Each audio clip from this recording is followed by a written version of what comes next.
figure out a way to set up my camera just right. I'm here in the I'm using a different phone this time. This is my new one right here, and uh, uh, data's out on this one, so I'm starting a little early, just like a minute or two, but that's okay. Um, me gives me a chance to get all my devices rolling here. Okay, good. I got the chat room open on this one too, so I shouldn't miss them. The thing is with this is the chats come up just as soon as they're posted, and then they fade away. And I think if I scroll my finger on the side, they come back up, but it didn't always work. It worked a few times. So anyway, yeah, I'm at this beautiful campground. Let's see, who do we got? We got two people. One of them's me. So there's always two voices in my head anyway. So I have always been two. No.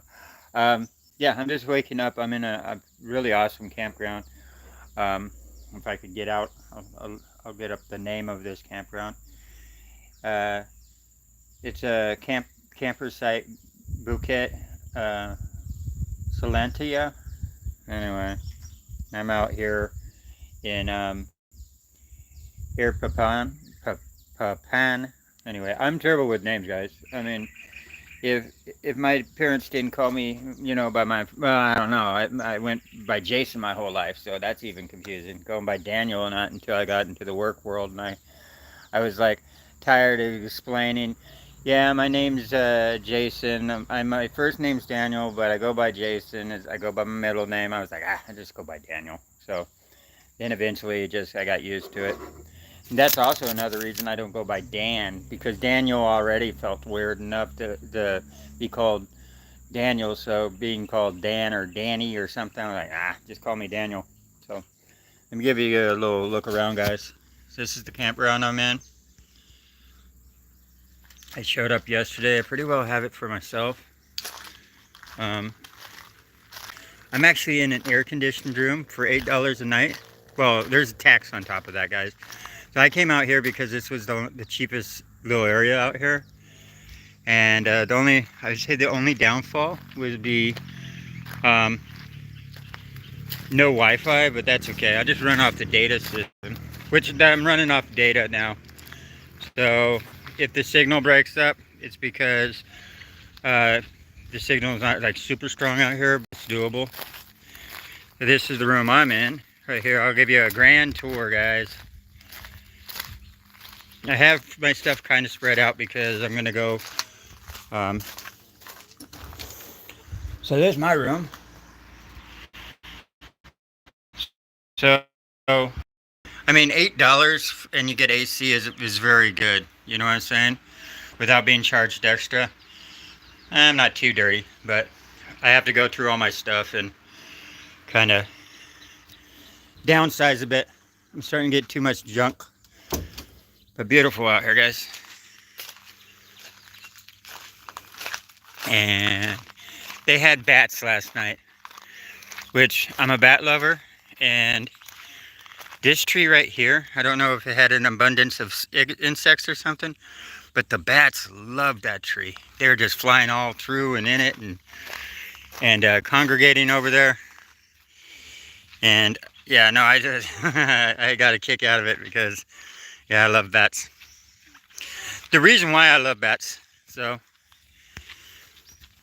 the reason why I love bats is, if you guys have been with me for a while, I grew up in a very, very, very poor family with a loving dad, hardworking dad. It's just his profession was construction work. And in California, look at this, beautiful. In California, you ate good during the times like this where the sun was out and stuff. But once winter time came around, we had to cut firewood and stuff like this just to try and, my dad would sell quarts of wood for whatever he could get. Most people didn't want to pay like $100 for a quart of wood. And unfortunately, that's a lot of wood, but you need a lot of it to get through winter. So it was very, very hand-to-mouth existence during the winter times. And my dad was he hustled his own work. So, he had a contractor's license and all this stuff, but it just, the fact was, and we lived out on a property that he wanted to build his own house to, right? So he bought this, like, I think it was like 22 acres or something, out in the middle of nowhere. We actually had to make the road, half of it, while we were pulling a double wide trailer, one piece at a time, behind a tractor. And, well, that house never got fully pushed together, so we had a big old gap down the center of the trailer, and it went down the middle of the hallway. So as a kid, you had to hop from one side to the other side, and lots of times I went right down through the bottom because trailers sit off the ground, right? And bam, underneath, and that's where the rattlesnakes like to go because they like to get out of the sun. So that was not the safest spot to be down below. And but we didn't have electricity at first. We didn't have running water. So what we did for baths and stuff is there was a little creek right down the hill. So my dad would get us all in the car and we go down to a creek, and there was like a swimming hole that was like, I don't know, let's just say about 3 feet, deep, and it's a little waterfall, but it was big enough to use almost like a bath, right? So we would jump in, get out, suds up, jump back in. It was a seasonal creek, so it was not like fish or anything like that would be affected by the soap, whatever. Plus, when you're poor, you're not so tree huggy. You're around nature. You love nature. You love the animals. You love all this. But sometimes, it's like, there's a fine line about, like, people like, oh, 0 footprints. Yeah, it's 0 footprints easy when you're living in a house. It's not like, but when you're living in nature, it's very, very hard to actually try and have a 0 footprint. And you should struggle for that. You should bury your poo, one thing. I hate going somewhere and just seeing white toilet paper everywhere. It's like, just bury it if you can. And that means if you can't dig down in the ground, pile up the rocks on it or something, and just take out your garbage with you and stuff like this. But if you're in one spot long enough, you're going to leave a footprint, unfortunately. Just from the firewood that you burn, and so but yeah, so when winter time would get around close, we would take water up to the house and then heat it up on a propane tank, and then take like a bird bath. That's where you just a sponge bath, and that's how it was.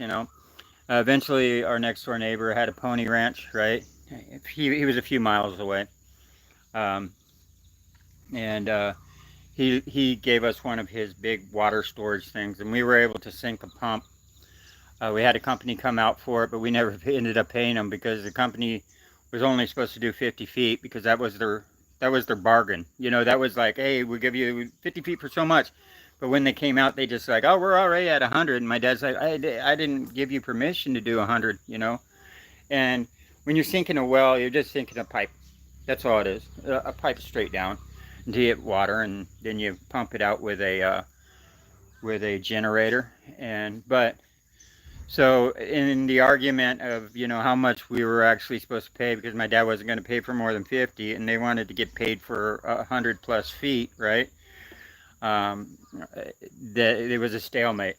So my dad ended up never paying just because they couldn't agree upon a price. And yeah, so, which is kind of weird, right? Something is better than nothing, but yeah, they never just really came back to try and collect anything.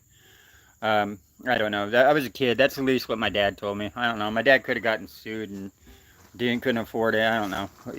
It's one of those things when you grow up, you hide these things from your kids. Is if you're poor and all this, your kids don't need to know your financial situations. All they need to know is that you have a loving family. You have a loving mom. You have a loving dad. And then if there's a roof above your head, you're cool as a kid. So it's just your process. But some things become too obvious. When you don't have electricity, like during Christmas you're getting blankets because it's something. Actually, one Christmas we got IOUs. That was funny. I remember it's like, yeah, we get here's an IOU. You can either, in 6 months, you can either have a karate classes or gymnastic classes or something like that. I mean, if it's an IOU, give them, just say, hey, I owe you $1 million. Cause, but yeah, no, we got IOUs for Christmas. And other than that, we would get very sensible gifts. Like family gift was a propane, what was it? It wasn't propane, it was a heater, though.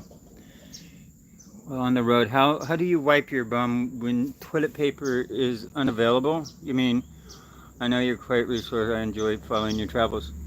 You mean honestly how we used to do it? We used to just use leaves. You use whatever you can, That's if you don't have toilet paper. If you're smart, you just carry toilet paper, honestly. Especially in these foreign countries, they all have bum washers, but they don't have toilet paper. So unless you pack in your own, and I use the bum washer, but the thing is there's always a little, I know this is gross to talk about, but you need to dry up and clean up whatever. You need to put the final touches on the backside using toilet paper. So just carry with toilet paper, but honestly, anytime we ran out, we used leaves. And there's certain leaves you use because they're bigger, You don't use stuff like, you don't use, you don't use man-made garbage, right? You don't want to pick up any like insulation and wipe your butt with, fiberglass insulation, which has been done. My dad knew someone that did that, and as he was working, he was like, because it's soft, right? So he used it. Well, it has little things of glass there. And after a while, he's like, ah, man, because that's going to first start itching and then start hurting. But, yeah, leaves. If you look in survivalists, like David Canterbury, I talk about a lot just because he was one of the guys that I truly respected for a while. He got kicked off of Dual Survivor. He was with Cody. The very first episode of Dual Survivor, that was actually probably by far the best because the combination of the two just were perfect. I have respect for both of them, but so like his advice is you can use anything from sticks to rocks and stuff, and honestly, leaves. You can try a stick or a rock, but you're just going to end up with splinters and yeah, no, it's leaves. But yeah, anything you can basically find. Or if you have an old bandana or something you want to sacrifice, just make sure if you use something man-made, you bury it in the ground. You don't want someone going by and going, hey, this is a nice bandana. I've done that before. I'll be out somewhere like, hey, look at this nice bandana, and then pick it up and realize what it was used for. I'm like, that's gross. Found a jacket. Sorry, I'm rambling. I found a jacket once, a very nice, like almost like military jacket. The like poofy though, So I was like, oh man, why would someone throw this away? And it was still like clean and folded up. And as I'm unfolding it, it was like inside the jacket. I'm like, why would you inside a jacket when you're out in the middle of nowhere? Just do it on the ground. So anyway, yeah, don't pick up stuff off the ground and think it's still good. There's a good chance it was thrown away for a reason. But am I missing any comments there? So yeah, I'm not sure how this is turning out. This is my my old camera on my old phone. Instead of switching out the SIM cards because the SIM card's pretty well burnt up. I went through all the data. I decided just to try this for experimental reasons. Okay, I did miss some. Okay, good morning. Hey, Jackie on YouTube. Okay, good morning. You have a wonderful day. Good morning, Daniel. Hey, Flea.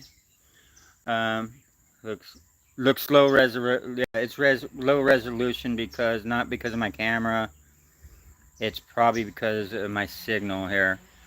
It took me all night to upload a video, which I still have to put out. I haven't put it out, but even on my new phone, so it wasn't like a processing problem. It took forever.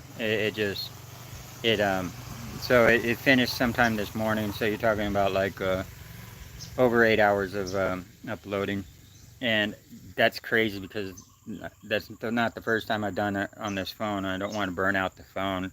quickly. My day is just starting. Adventure Nomad. Adventure Nomad's a pretty awesome name.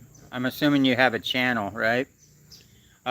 Leave a comment in this video, like after or one of my other videos. I'd like to see if you had a channel. I always like to click on everybody's name and see what type of channel they got.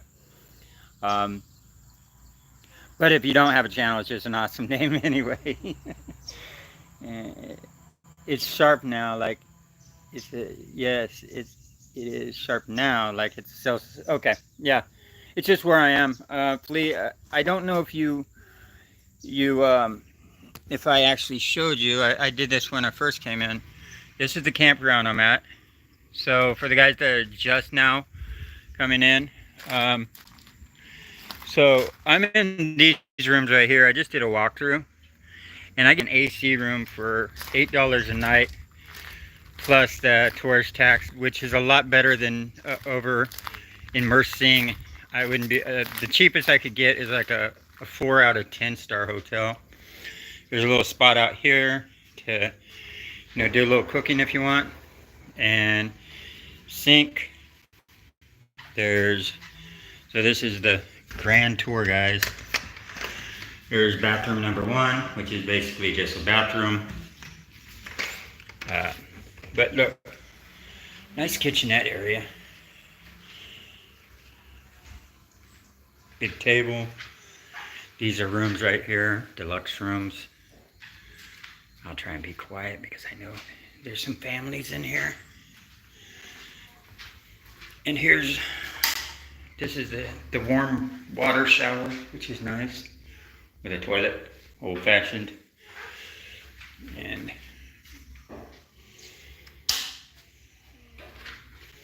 I try not to shake it too much here, guys. So yeah, it's not really on the outskirts. It's just the location of where it's at. There's some mom and pop stores around here, so you can get whatever you need. It's good to have a bicycle though, but it's still a little ways out. And everybody's still out here just kind of... Oh, and there's bats at night. That's where that whole story was actually going. Is because I was going to talk about the bats. I just got sidetracked and forgot what I was talking about. So, being poor, one of our forms of entertainment was my dad would get the ladder out. We'd get our sleeping bags and climb up on the top of the roof in the evening and lay there and watch the bats fly around in the sky. And they would swoop so close to you but never hit you. It was cool. So I have fond memories of the bats. See, everybody's out here still working. But isn't this beautiful, guys? Curious of that little thing way up there. I think there's some rooms back there called Rooms with a View. And like I said, they're still building onto this, but it already looks pretty good. At night, they have all the lights on, and it's beautiful. Okay, well, I'm gonna get back in the shade because it's already heating up. So I got 2 nights here,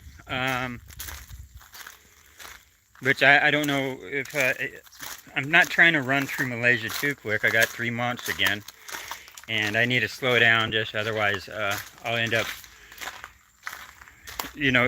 up circumventing the whole, the whole peninsula, and then still have a few months to do do nothing with, because I don't want to leave a country before my stay, the allotted amount of time, because the more you cross borders and the more you do. I guess I'm not doing plane trips anymore though, so that's good.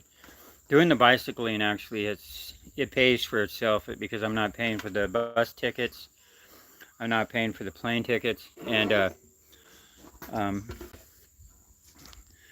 oh, one thing I wanted to mention though, now that we're talking about plane tickets and all this, have you thought about what you want to do after completing traveling in the Southeast? Stay somewhere in Asia and to the US. No, well, I'm I'm a I'm a vagabond. I'm actually so that's kind of hey Ellie, uh, so that's kind of odd because I there is no completion for me. You know what I'm saying? Completion is when I die. You know, it's one of those things. I mean, I did.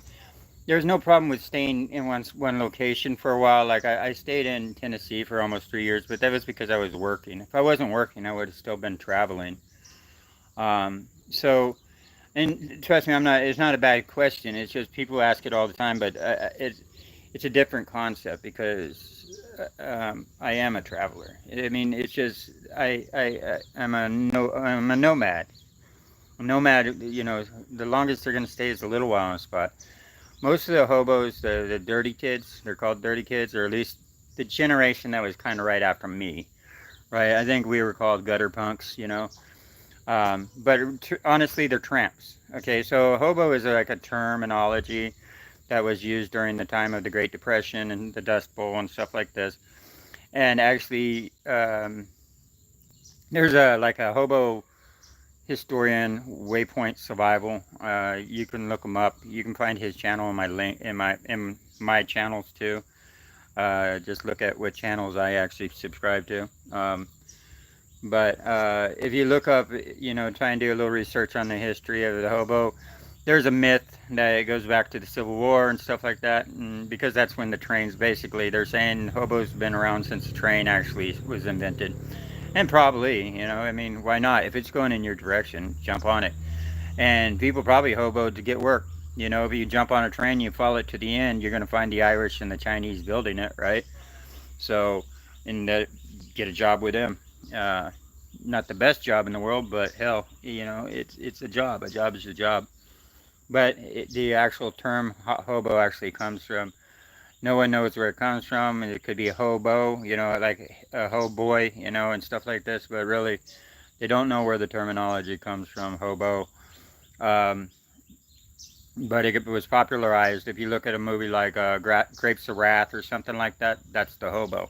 And when the Dust Bowl happened, and the fine particles of over farming the soil and stuff went into the air, everybody kind of had to start scattering out from the center, which my grandma was part of that.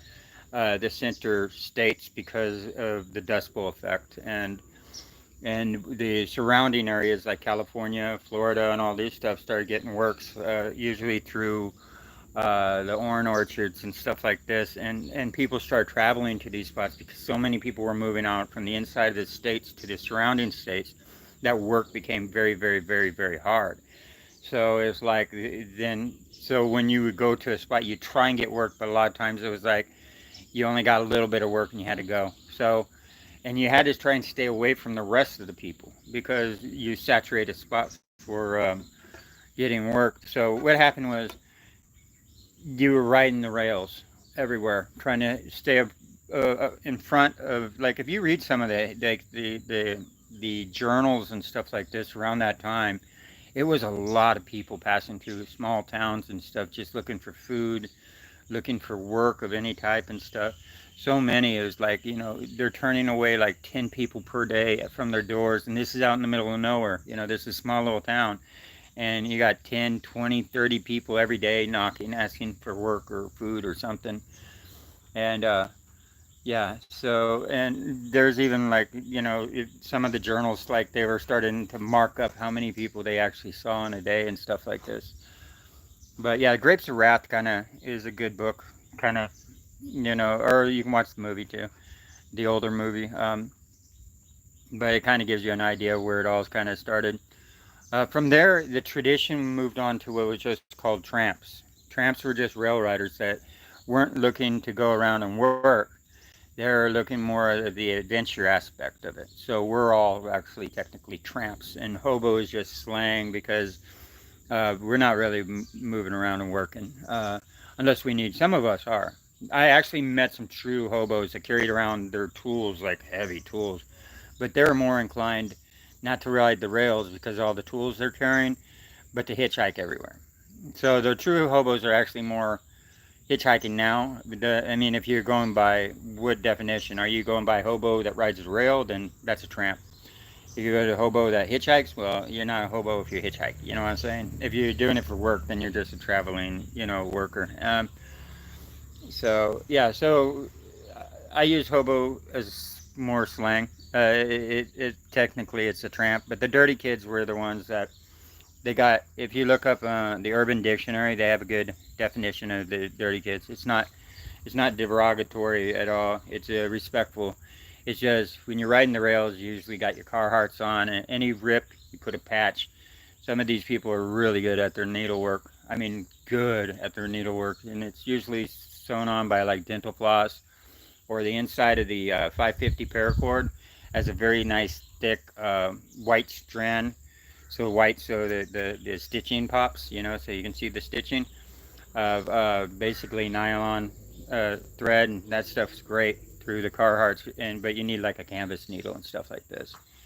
And yeah, so they got the patches everywhere, and they wear the dirt from the trains with pride, and they usually got the dreadlocks, piercings everywhere. There's some other slangs like Bam Bam Children because they look like they're all from the Flintstones, and but I only heard like really one person call them that, and I thought that was funny. So, sorry guys if I'm missing any comments here. I better check. Haley, let's see. How low cost of living that the U.S. If you return to the U.S., you will probably need to do some sort of work. Well, I definitely need well, I wasn't really doing a whole lot of work there then either, Flea. Hey, Doug's here. Hey, Planet Doug's here. How you doing, my brother? Um, that depends. I did the work for 3 years, so I have a savings account, right? Plus, I get a small pension. I call it a pension, but it's just I get a small income that comes in. Um, so, uh, so if I budget it right, so like anybody that's in, let's say, retired or disability or anything like this, in the United States has to do several forms of income. So what it is you're only going to get around uh, I don't know, between $800 and $1,300 in your monthly, which is not really enough to pay rent. Well, you can pay rent, but you can't have food, or you can pay for food, but you can't have rent. But you can't really have both unless you ask for more assistance. So you become more dependent upon the handouts and stuff. So usually, what a person will do when they're in that situation in the United States is they'll figure out which churches give out what type of food at what time and what day. So they utilize the goodwill of the churches. Each church is different. Some of them, like some of the Christian, like wants you to sit through a sermon and stuff before you can get a box food. But a lot of the Catholics go for the Catholics because they don't ask for anything in return. They just feed the poor and stuff. They don't try and make you sit through a sermon and stuff. And the Catholics seem like they actually do the most out of everyone because they believe in well, they believe in works, good works being actual doing something, not just how you treat someone, but actually doing something like providing for the poor and stuff. Um, so usually you utilize that, and so you're getting that brings down the cost of your food bills a little, and then you actually ask for rental assistance and stuff like this. This locks you into one town. You know what I'm saying? This locks you because if you're getting rental assistance, all this stuff, you have to put out paperwork and stuff like this, and they are actually helping out paying the rent directly to the person. So now you're locked in a town. So traveling, you don't do these. Most travelers just utilize food stamps and that's it. And then they fly a sign. So they go to a grocery store. They stand out like where the people come in and out of the parking lot and just hold a cardboard sign that says, traveler, anything helps. Some spots you can't put help because then the cops harass you because it says help on it. So you go, traveler, anything, the less words, the better, because people don't really want to read a whole sign. They don't even want to look at you to begin with, right? So they're uncomfortable usually looking at you. And anybody that stops and reads your whole sign is not going to give you anything. It's just they stop and read your holes. I don't know why they do it. And there's some people like to actually do what's called joke dollars. Like, it's like on the sign it says, my whole family was killed by ninjas. I need money for karate lessons. That's funny and all, but if you're joking around, people are less inclined to actually give you money. But yeah, a lot of people just fly a sign, and when they get just enough, they're not trying to make a killing. They're not. Well, I mean, they do it every day, but they're not trying to be. They're not trying to pay off like a house with it. So they get enough for their crew of 3 or 4 people, whoever you're traveling with, um, and just enough for like a space bag of wine, which is a 5-liter bag of wine. You just rip it out of the box. It's in a big silver bag. Pass that around the campfire, and whatever food, cigarettes, and booze. That's all you need, right? And then that's how you spend your days. It's a very simple life, and it's mostly based. The life is just based around the here and now experiences of the travel and the people that you're with and stuff. And it's a good life, Um, it's a different life. It's a vagabond life. There's no security of roof and all that stuff at all. There is absolutely none of that security. But the security is what you know. If you know how to stay warm, dry, and safe, then you're done. Your house is wherever you make it. For a while, I actually used to build my own shelters. Basically what's called debris huts. And find a log, a tree that fell over, throw another little tree on top of it, give it more height, throw down some ribbings, on top of that, and you just start building up the debris. So when it rains, you crawl back into it. So when it rains or snows, like it has plenty times before, it keeps you dry and stuff. The smaller the better, because it keeps in your heat. These are just, you learn this in any type of survival book, TV show, anything like that. It does require about 3 hours before whatever weather is about ready to hit you. You need about, or dark, you need at least 3 hours to make a proper shelter. Anyway, let me catch up on some comments here, guys. I'm sorry, I'm rambling on.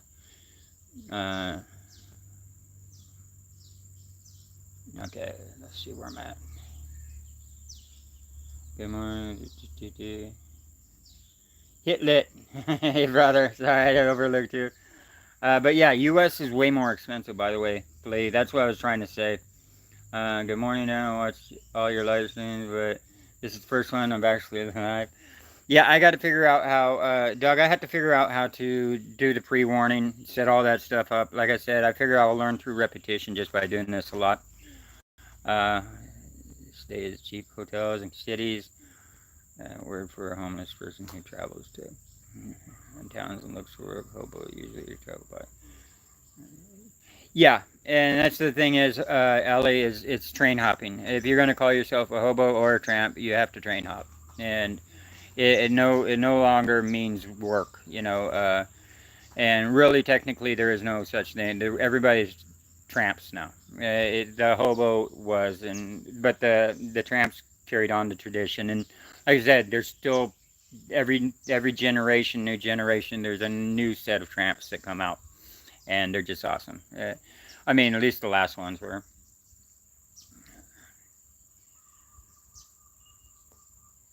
Maslin? Good morning, Maslin.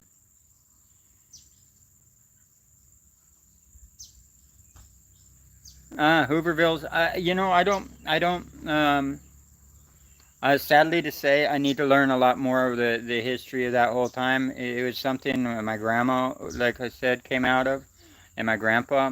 And if you know them, they were the last really. That was the last very self-sufficient, very like I mentioned before, is like a big thing about like our house was built out of my grandma's parents.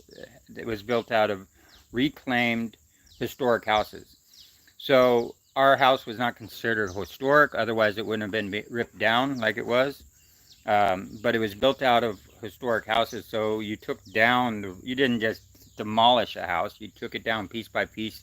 You took the nails, you straightened them out, you reused them. I remember my grandpa just had like mason jars of old rusty nails and stuff that he was planning on reusing.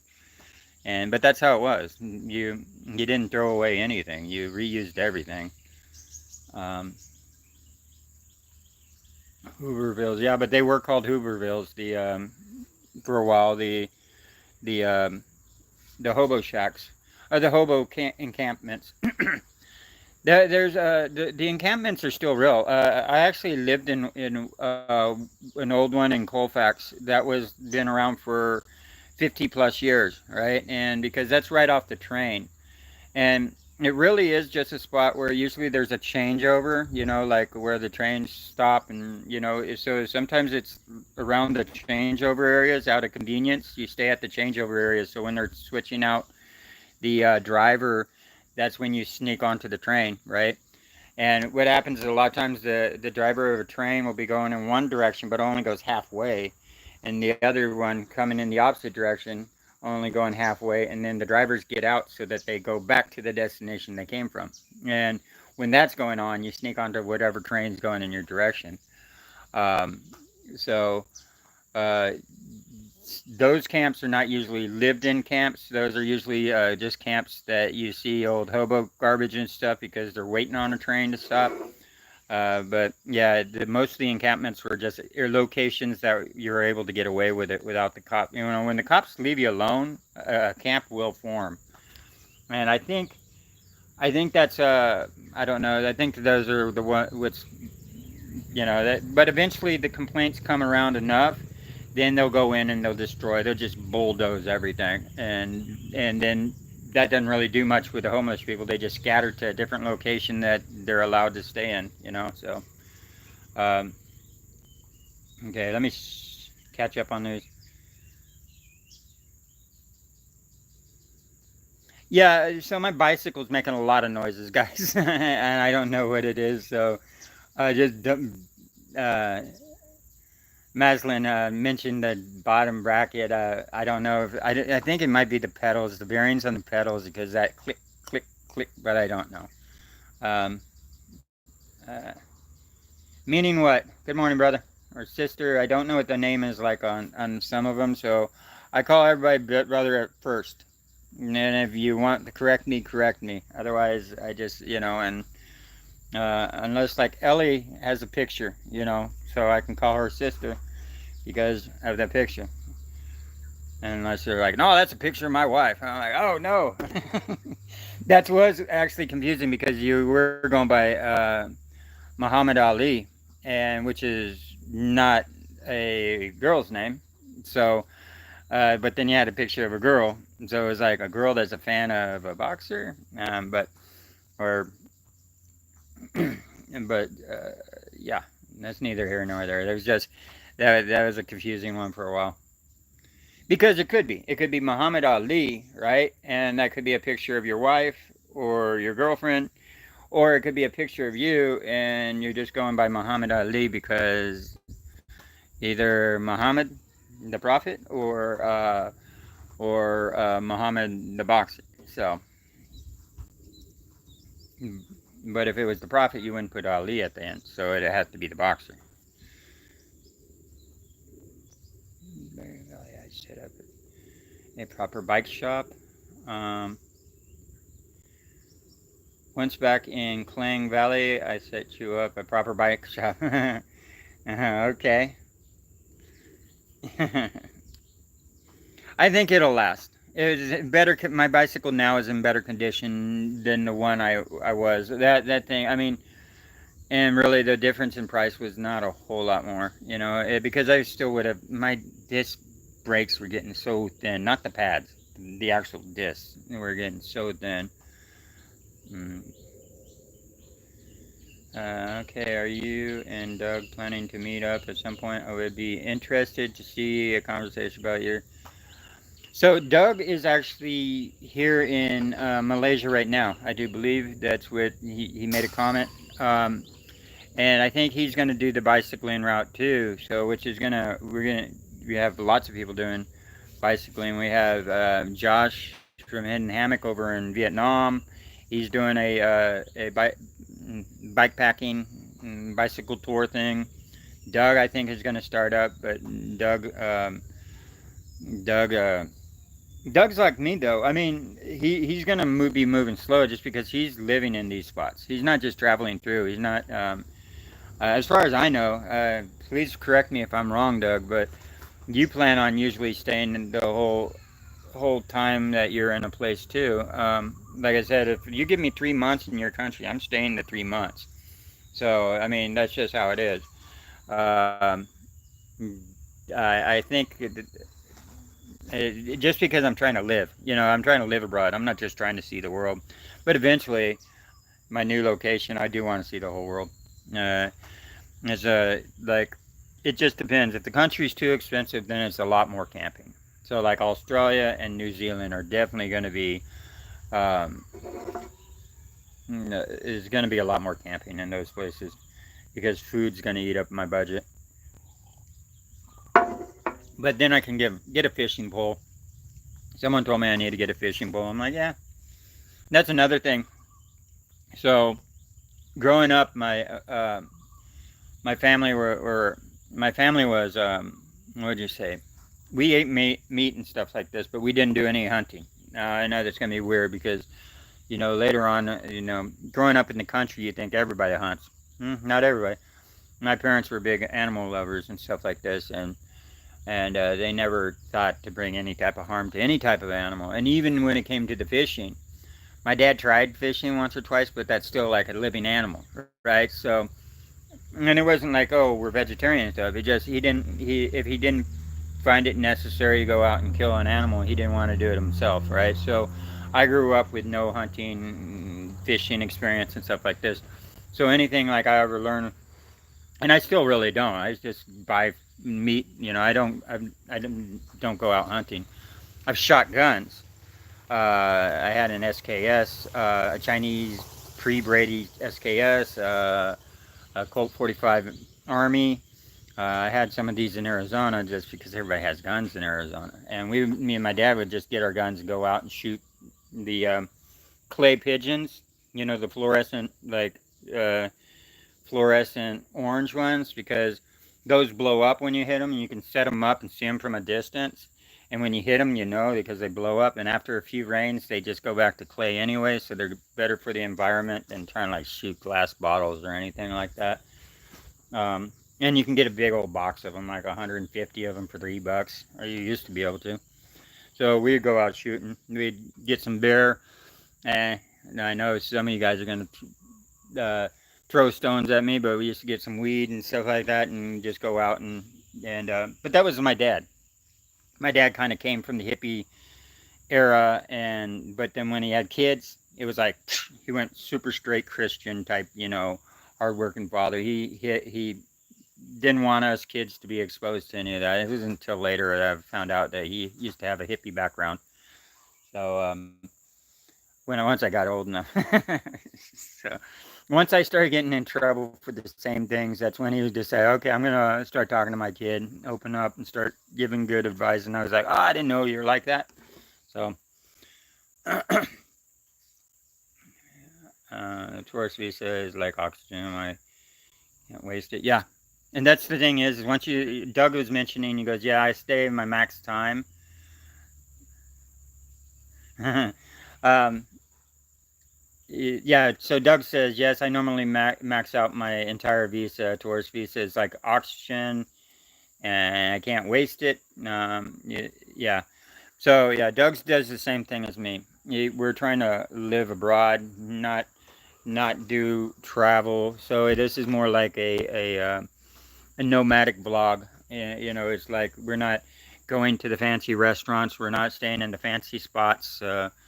If you watch some of Doug's podcasts, you can see like the room that he's actually in. He has two channels, Planet Doug and a podcast channel.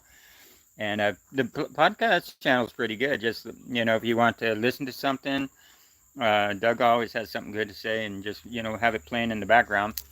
Um, yeah, check. So if you guys don't know, that one's pretty good. I know Ali, you like listening to Doug. I'm not sure if you knew about his second channel, but it's a good one. Um, Other than that, yeah, guys, I'm just waking up. What am I at? 44 minutes already? Oh, wow. Um, so, I don't know how much data. I'm going to have to retop this one up. But this is my old one. I kind of picked it up just a few weeks after this one, and I topped this one up. So it's good to have two of the data cards just in case I would run out. How did the signal look? Was it pixelated and stuff from where I'm at? Because two things. I'm using a new phone and the signal out here. So one of you guys tell me what the picture looks like and then what the sound.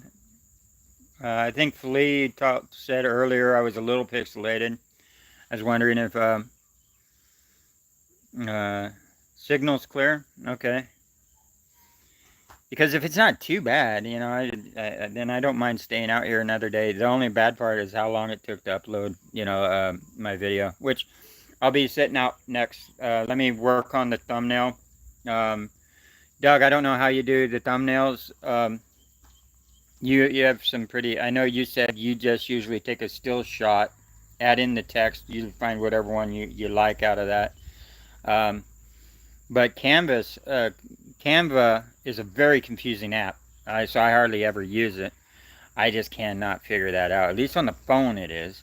It's hard to get anything done. But you have to use Canva in conjunction with the remove.bg website. That way, because Canva wants to charge for that option, and there's a free option out there.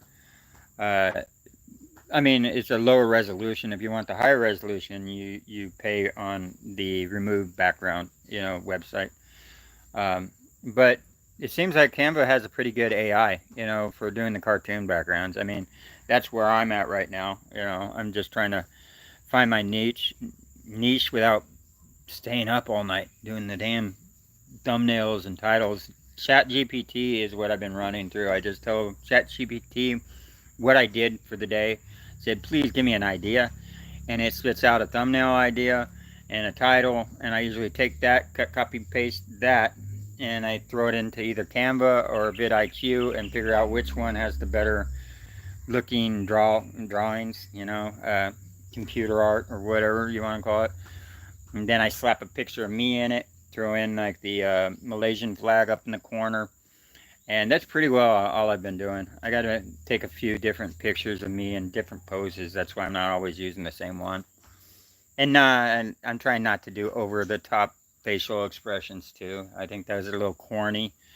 Actually, I think the whole thumbnail idea is corny. But if you, like, I like the very simple bicycling across, you know, cheap bicycle across Vietnam or something. But those obviously don't get much recognition, you know, max views 60. But I do. Oh, Hit List actually is just, you've been binge watching my videos rather. That's cool. So you just got through the Vietnam series, which was my first series, and then you're doing Cambodia now, which is a shorter one because they only give you about a month in that country.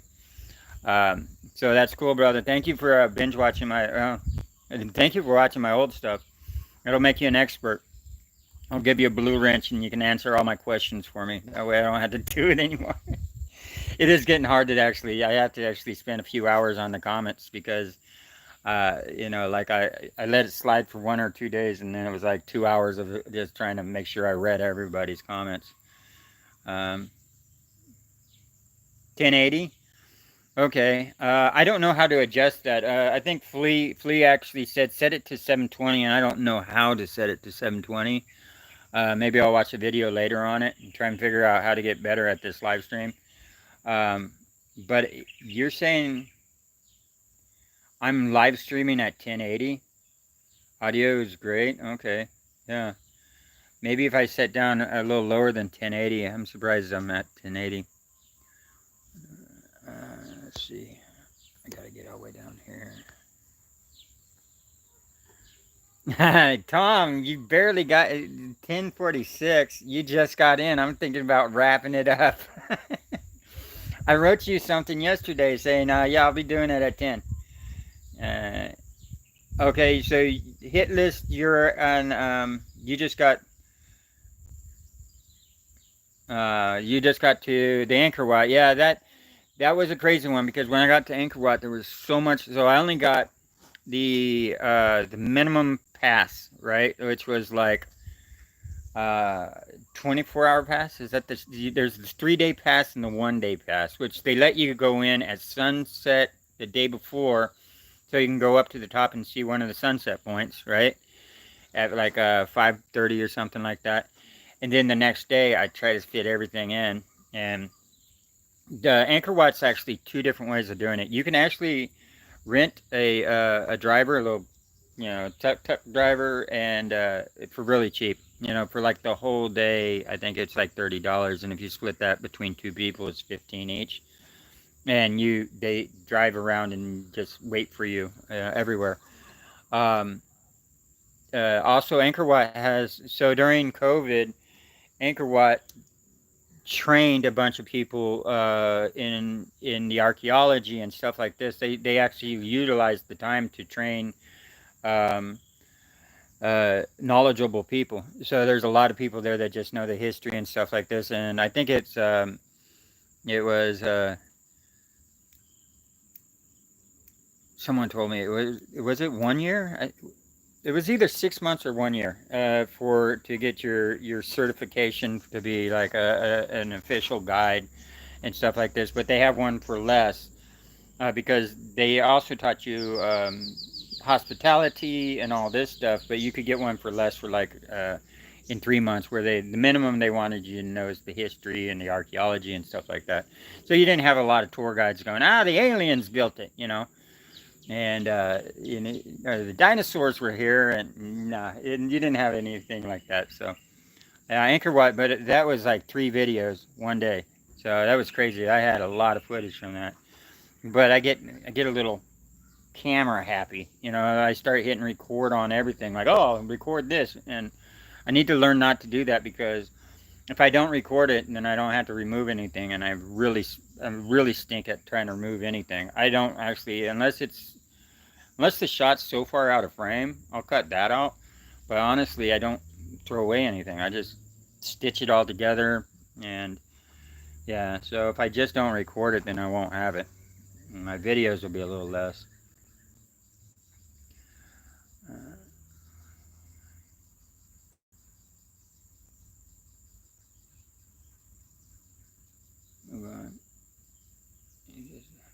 Yeah, Doug. I remember you talking about how you use, when you like to go fancy on your thumbnails, that you use Canva, but like I just can't figure out Canva. I mean, people like, there's videos I try to watch and I'm like, oh, it's simple. You do this, this, and this. I'm like, I can't get out of like, if you choose a template, right, that you use, you're like locked into that template, and I can't figure out how to change it around pictures in it. I'm just like, nah, this thing's confusing. Now, vidIQ is pretty simple. In the thumbnail, you just basically, you tell it your idea, and then it draws you up something, and then you just start slapping pictures on it. But that depends if you want to go realistic, like a realistic thumbnail, or more the cartoony. I'm just trying to figure out how to keep my thumbnails under 3 hours. I don't want to. Editing already takes 2 to 3 hours, at quickest. And then you try and do thumbnail, and then thumbnails and titles takes you another 2 hours, and you're like, damn, I'm spending half my day just trying to, put together this garbage. Now, if you notice, I did do something the other day, and this not because I was lazy or anything, but two of my videos back, I went raw. I just went like, I didn't transition anything between one scene or another. It was just straight cuts. I threw on American Hobo at the beginning, and then I put goodbye, see you later at the end, and I did cut in the relive little part, but I didn't do anything else after that. I didn't trim anything. I didn't do anything, and even that took a half an hour. I just put it in, like, I put it in a timeline. I did it because I wanted to change it up a little. I wanted to, I just wanted to have something different and keep you guys guessing, keep you guys on your toes. So yeah, I don't want to say I did it for artistic reasons. I did it just to have a different style to one of my videos. But yeah, that was I think that was just 2 back.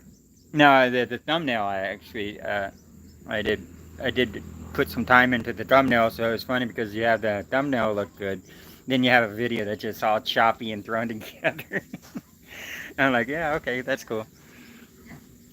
Yeah, well, that's the thing is Tom mentioned that raw looks fine to him.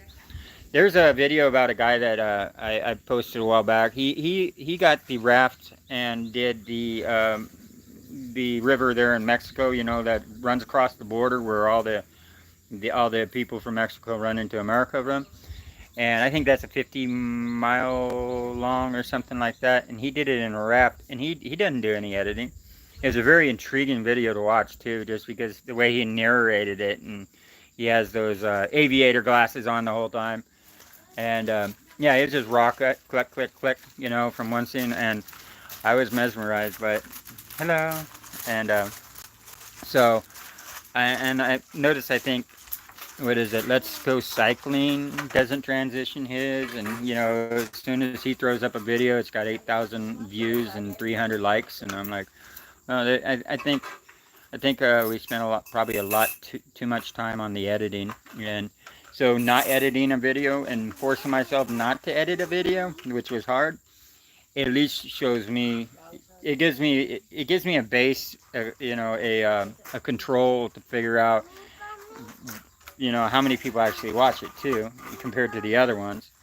But also, it kind of forces me to like let go of the being a perfectionist when it comes to this and that, and the right fade and the right music, and just throw it out there.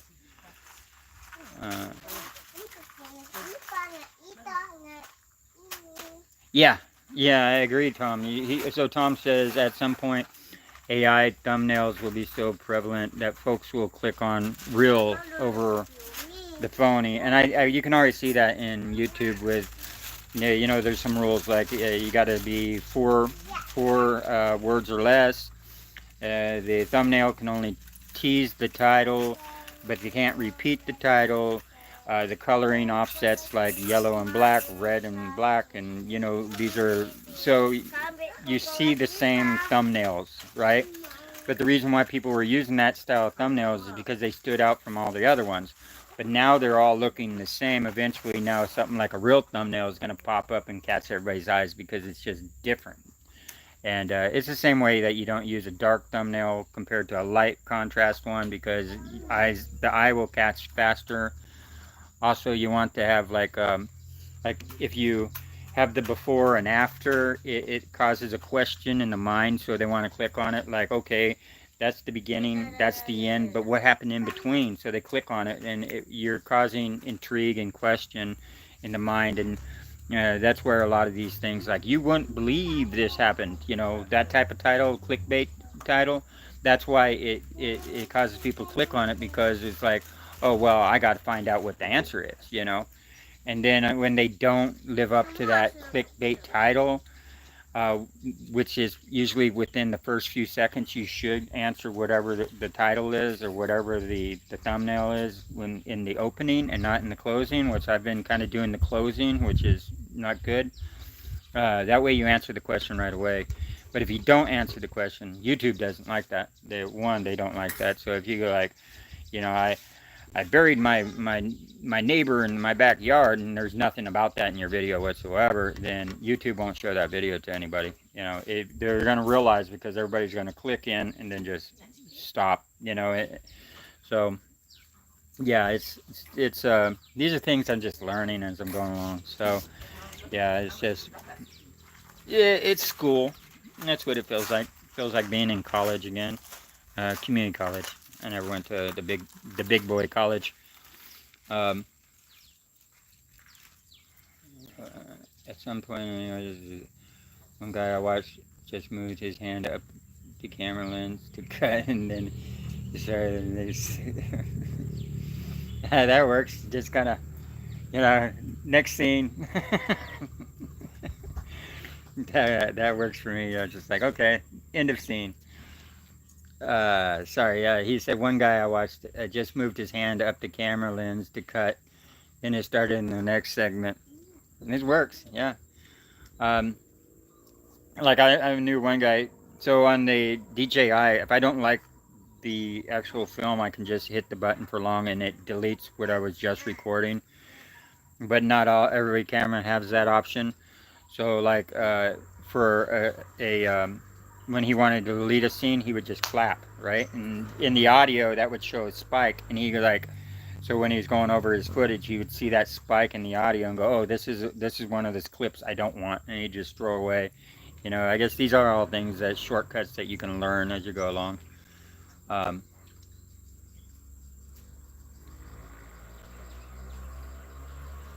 One guy I just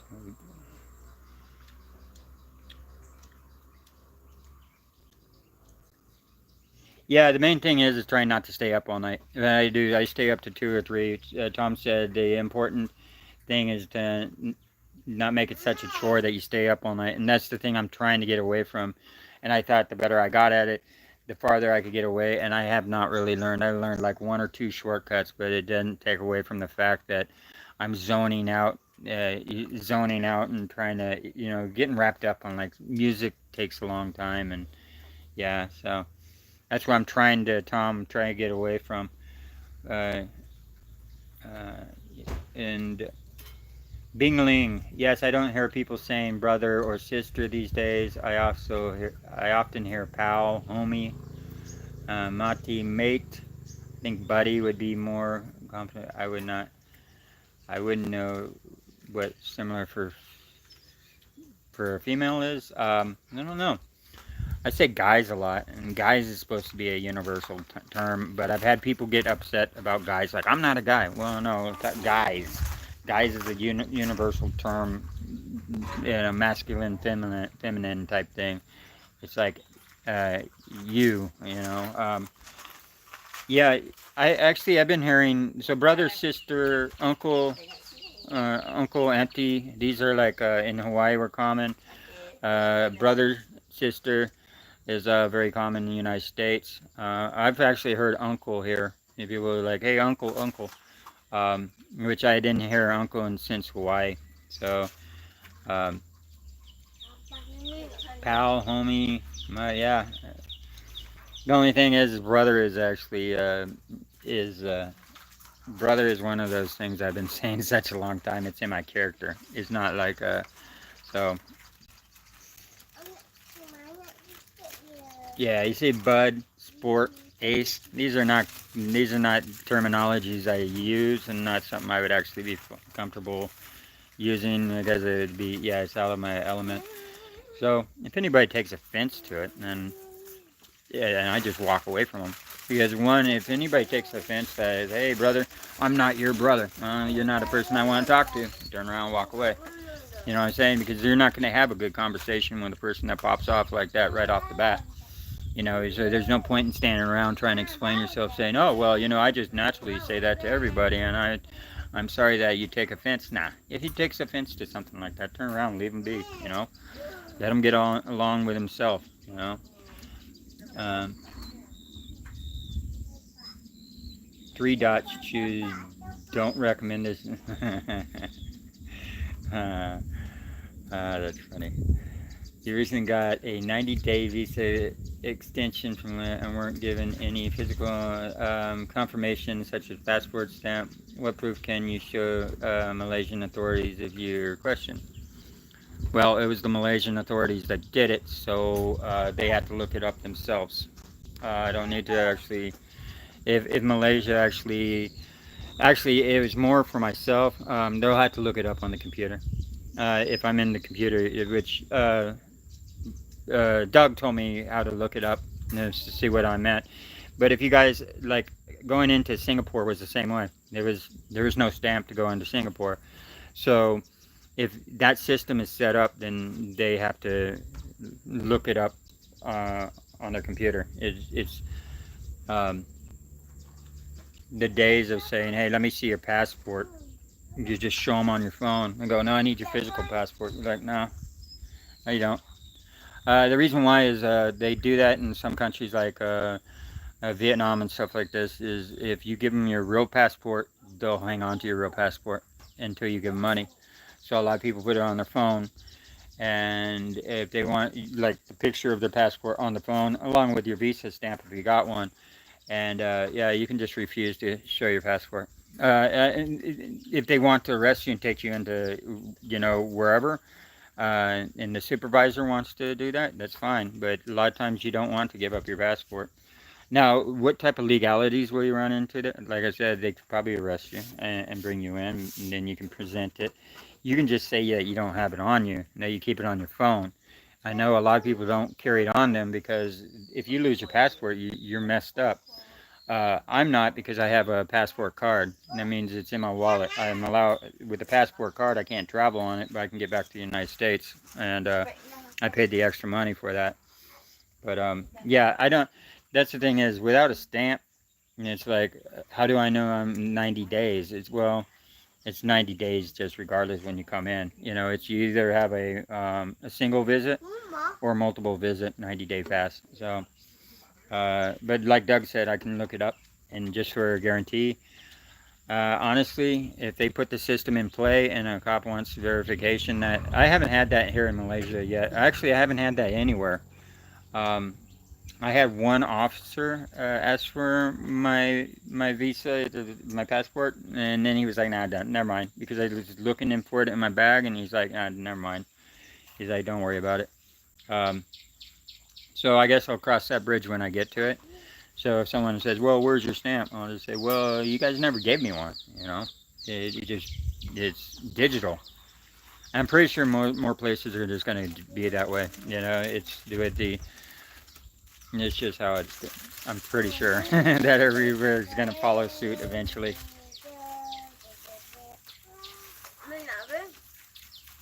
Okay.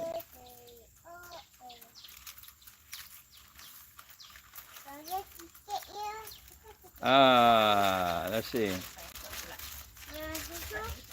Connotation so advanced. Damn, next.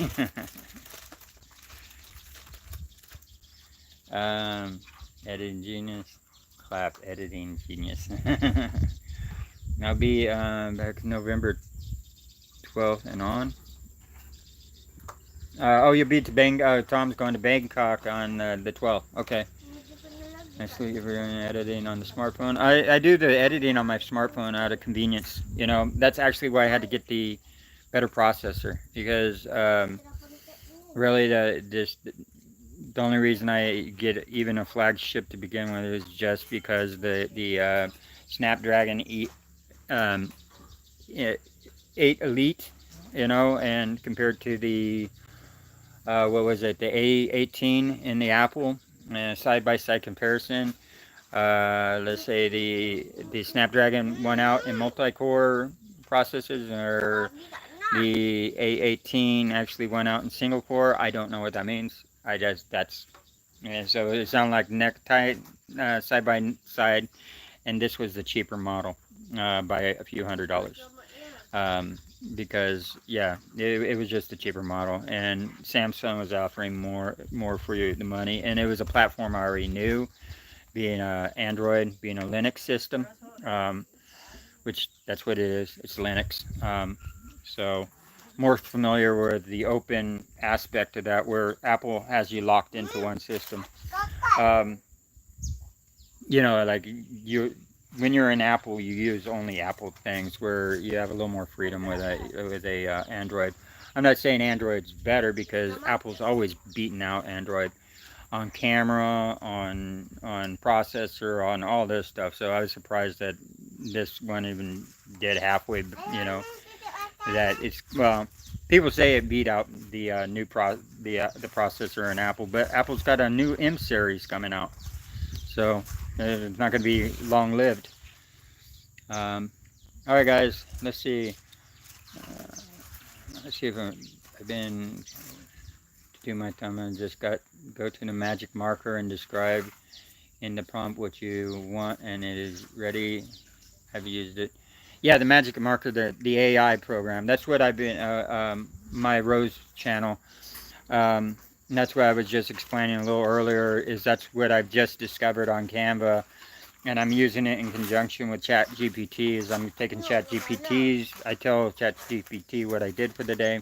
And and it basically gives me a thumbnail markup, because ChatGPT, you're only limited so many times per month how many drawings you can do, but you can do pretty well, I think, unlimited explanations of thumbnails, and I cut, copy, and paste that over to either Canva or vidIQ, or both of them at the same time.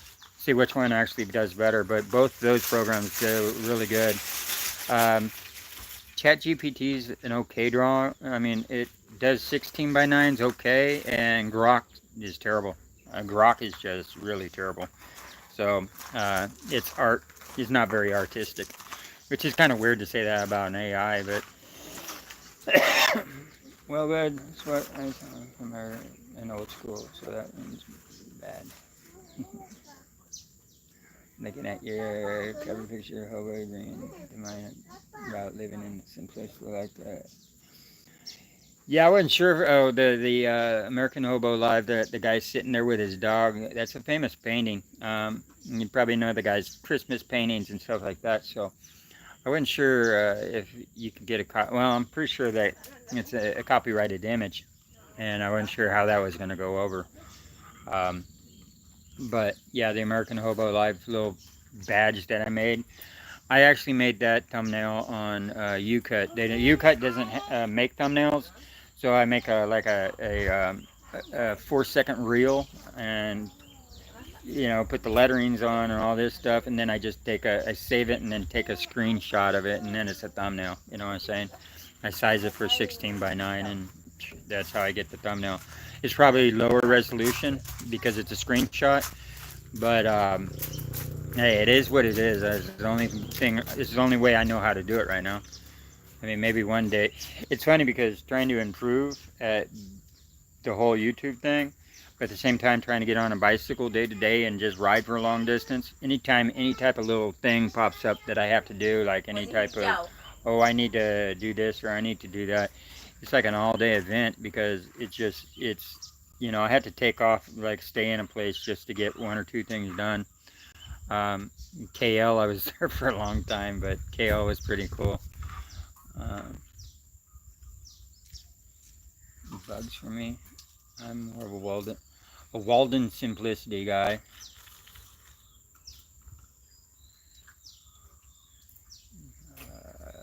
So I'm just catching up on some of the comments here. Yeah, that's what I was saying, Tom, is like, yeah, they probably won't be checking my passport because they know they don't stamp.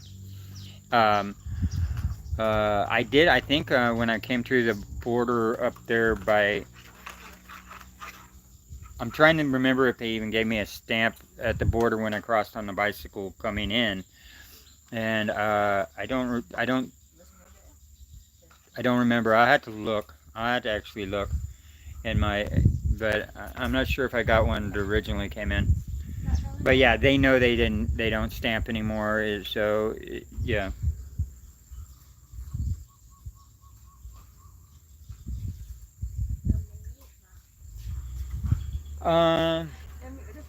They send an email. Okay, so they should send, so Fleet, they do send an email when you fill out the digital entry card. They send you a little code, and the officer can punch that in to figure out who you are, and also you can look yourself up. From what Doug says, you can look yourself up on the computer. You just need that code. You put it in, and it tells you how long you're actually here for, and how long. So yeah.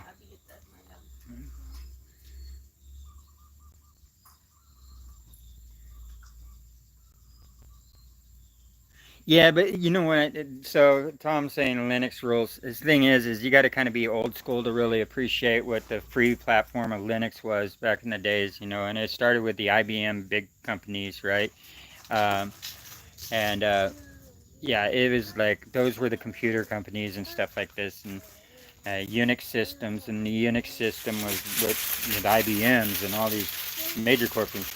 The Unix system was taken in down to Linux, which was very small, and it was free platform for all the old hackers like the Captain Crunches and the Kevin Mitnicks and stuff like that Kevin Mitnick was arrested for hacking, by the FBI. He can't even own technology, and stuff like this. Legally, he can't own technology. That is crazy. There's books on him. And Captain Crunch figured out the little whistle that came in the Captain Crunch. This is back in the days where they call it phone freaking. You could blow in, and it was the right frequency to actually make the line skip, so you could call anywhere. You could call Japan and stuff like this. And it was back in the days before computers. So it went from phone freaking to hacking and ethical hacking and unethical hacking. And there's a whole history on hacking and stuff that if you were around that time, then a Linux system, you're like, oh yeah, Linux, always, And anyway, that was back in the days where hacking a system required either two things: you jumping in the garbage can, the dumpster and back, and pulling out paperwork looking for passwords, right? Or it was cold calling a person, and it was called social engineering. And you act like you're someone, and you basically intimidate the person to giving you, some type of password because they think they need to and stuff like this. So now it went to like tools and stuff like this, but you have what's called script kiddies. Script kiddies are using the tools, but they're not creating the tools. So they're using the tools to hack everything, but they never coded and actually did the tools themselves. So they were kind of looked down upon. They were called the script kiddies because they didn't spend the time to even learn Visual Basic, markup, but yeah, no, I agree. I'm a Linux guy, but that's just because that's our era, I don't think half the people even know it's a Linux system that they're using. They just know Google. Well, yeah, but Google doesn't own Linux. They took Linux and made a platform for a phone. That's all they did. But it's an open system, and that's why anybody can use it, not just Google.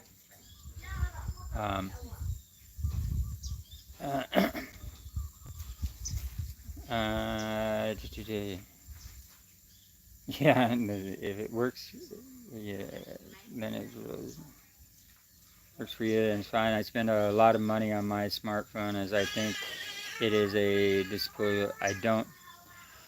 So, hey, Flea, that's the thing is I couldn't edit on. I was surprised that the cheap phone that I had, the Bison 2 Pro.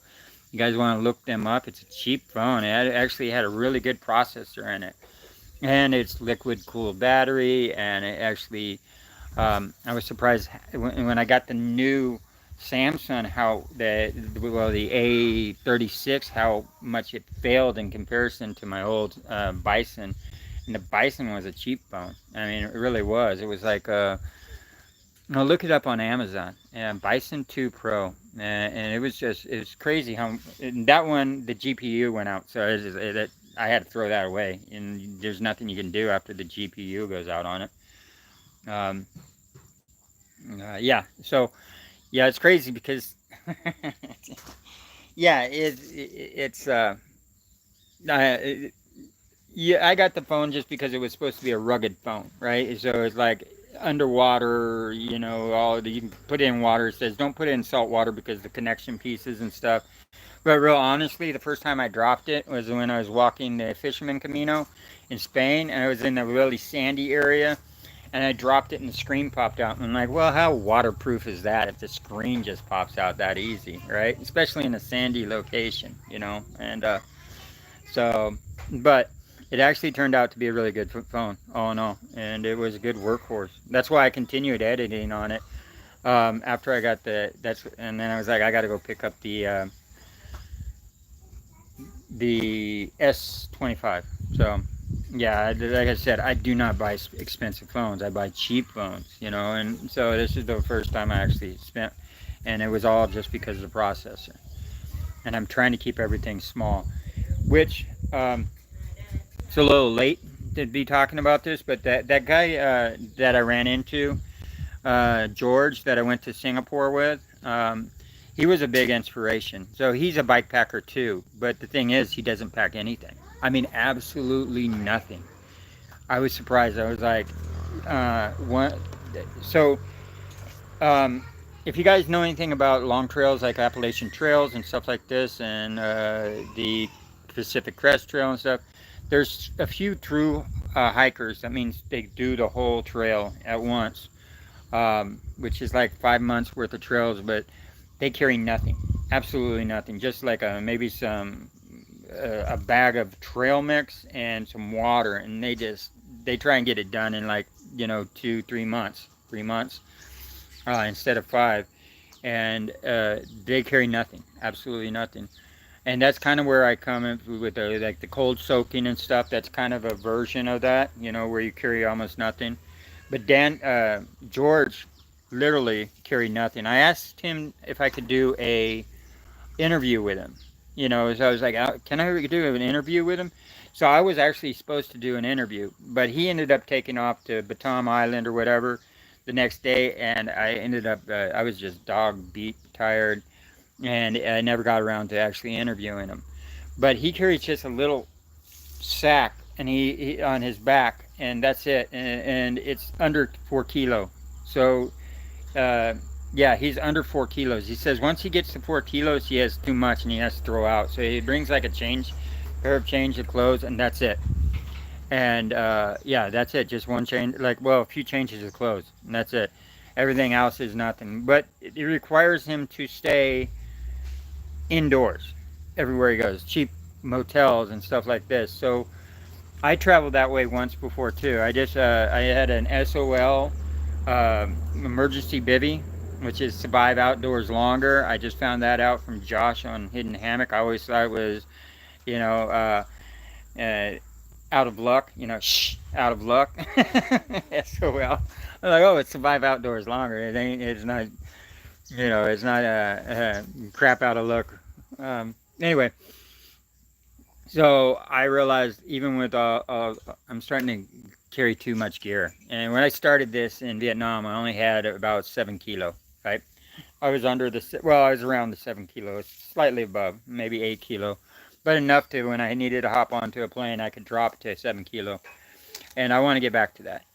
Even though I have the stuff on the side of my bags, the panniers and stuff, I need to get more to a reasonable, and the less the better, because this doesn't require survival skill. I mean, this doesn't, I mean, come on, guys.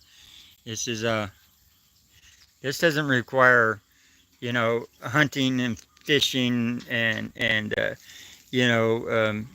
collecting rainwater and all this stuff. It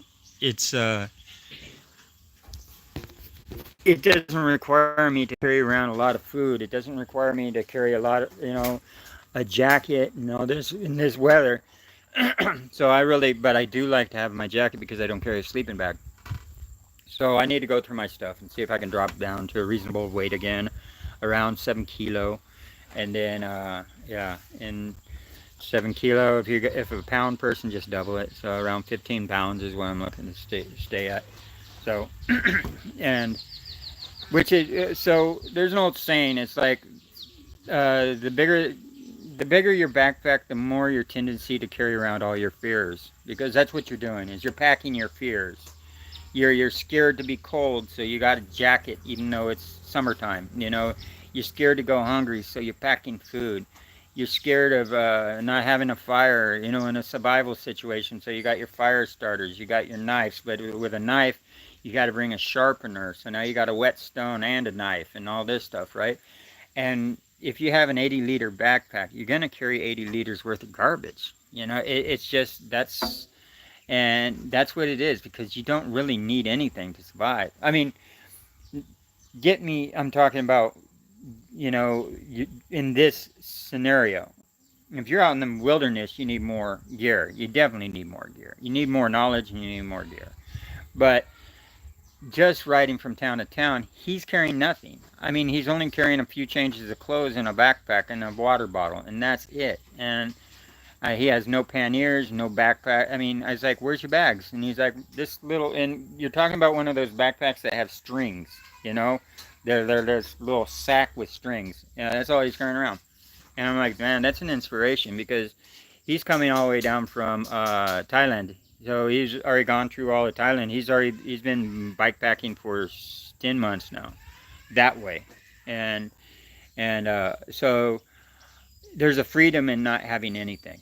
I mean, absolutely not having anything. Just going with absolutely you the chances are you are gambling a little, but you just, if you're planning on, well, I'll just find a spot to stay, well, then there you go. Now, me, I camp to offset the price of living, so I have to carry my camp gear, and that requires a few other things like a poofy jacket, for cold nights and stuff like this. Um, but a lot of the stuff like the food and stuff, I don't need food. I really don't need a cold cooker, but it's nice to have a thing of ramen once in a while. And so, yeah, I'm going to lose a little weight while I'm here. I'm the weight that I'm carrying, and try and get back to the basics, what I actually started with. So, all right, guys, I've been blabbing. There's your hobo ramble, guys. An hour and 25 minutes. Let me go over the comments real quick.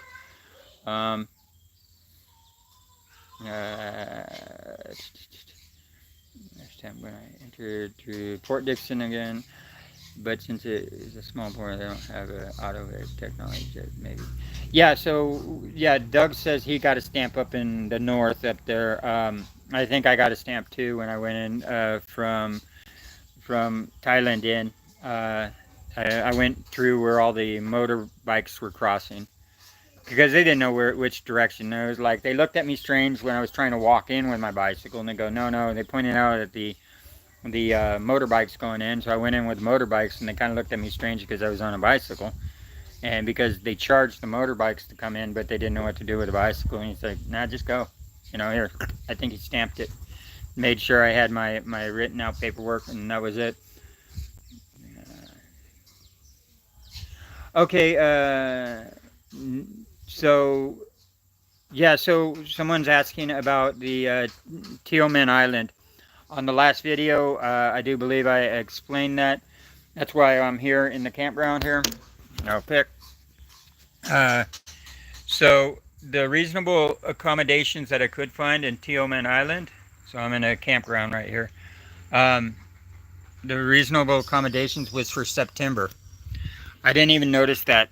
So when I got on Google Maps and I was looking for reasonable accommodations, the spot I found for $9 was with a breakfast, which is not bad. Or, yeah, $9 with free breakfast, which was not bad. It was for September. So when I clicked on Agoda, it just naturally takes that date over to Agoda with it. Eventually, I realized, hey, this is for September. So when I started looking in August for a reasonable price spot, I couldn't find anything. So the next reasonable priced place was a hostel, which was $15 a night, but then you throw taxes and tourist tax on top of that. Now you're looking at like $20 a night.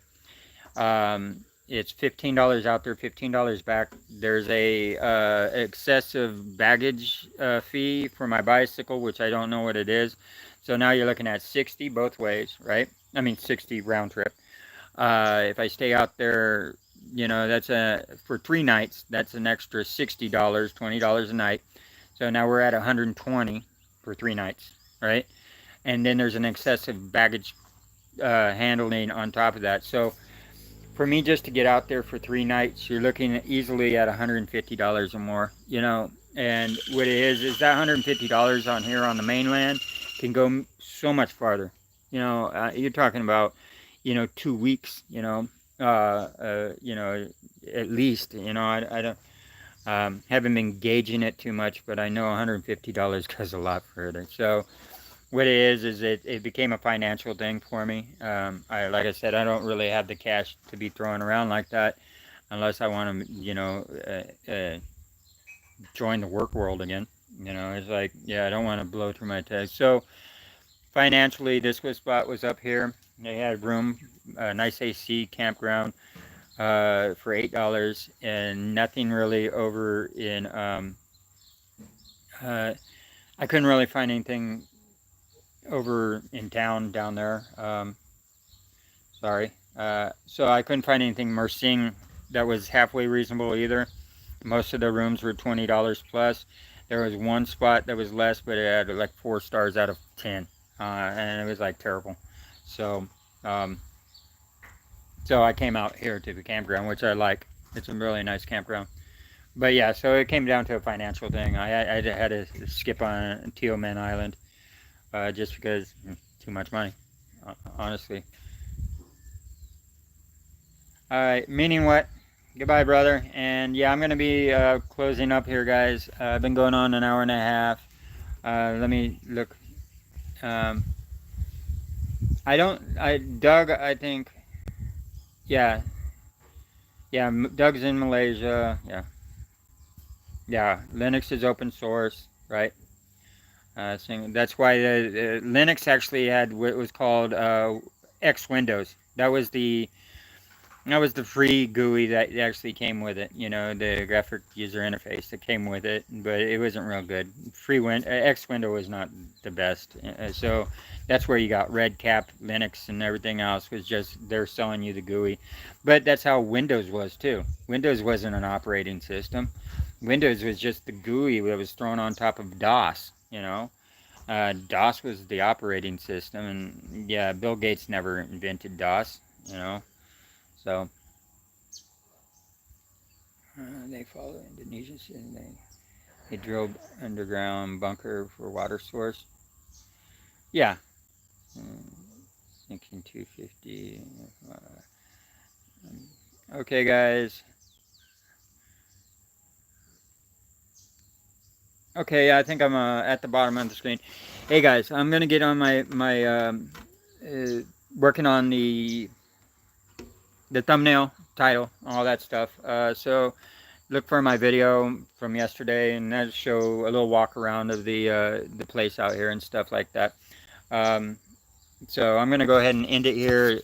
Hour and a half. That's a long ramble. So thanks everyone for joining me. Actually, this is the most I had. So people-wise, thanks to everybody. If I missed anything, I overlooked any of your guys' questions and stuff, just post any of my videos. Just post the questions and stuff in any of my videos. I think it takes a while to render these. You know, it goes through the processing time for a long time for this live stream to be shown. I don't know.